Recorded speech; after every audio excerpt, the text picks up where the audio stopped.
Good morning. It is July 21st, 2021. I'm Eric Sepanek. I'm here with John Karow. This is the Gold Spot.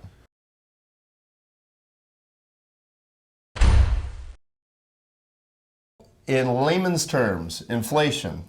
Are we feeling it, and what's the signs of it? Yes, we're feeling it.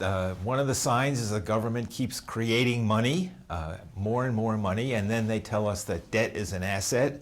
Common sense tells us that doesn't work. You go shopping, prices are up, housing is tight. The problem that we face is that there's no way to measure what's really happening because they keep changing the numbers on us.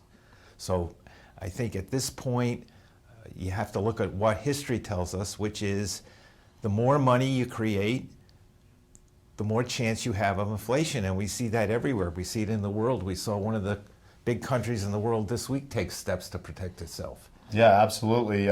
We see that Brazil actually brought in like $6.8 billion or 40 metric tons of gold onto their shorelines for their central banking purposes, which indicates that obviously they're trying to hedge currency, whether it be, I'm not exactly sure where they got the money from to, increase their gold holdings by 50%.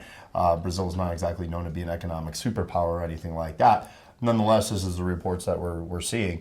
Along with that, though, that central bank, that's nothing new. I mean, ever since 2008, there's showings of the world banks and the central banks and how much that they've been increasing all the way back to from the financial crisis of 2008. It's pretty astronomical. So, although Jerome Powell, who's somebody that's 30 days ago telling us, hey, inflation's not really a big deal, the types of gold that we're watching central banks buy and bring into their shorelines are something very different. And with that being said, I mean, how do you propose that our clients protect themselves against things like this? Well, there's an old courthouse square saying that figures lie and liars figure, and they keep changing the numbers on us. And yet their behavior tells us that they believe gold is a hedge against inflation. The governments keep buying it. Brazil is just a small example. China, Russia, our central banks have been buying gold for years in huge quantities. It works for them, it'll work for us. All right. Well, we appreciate you joining us, and we'll see you next week.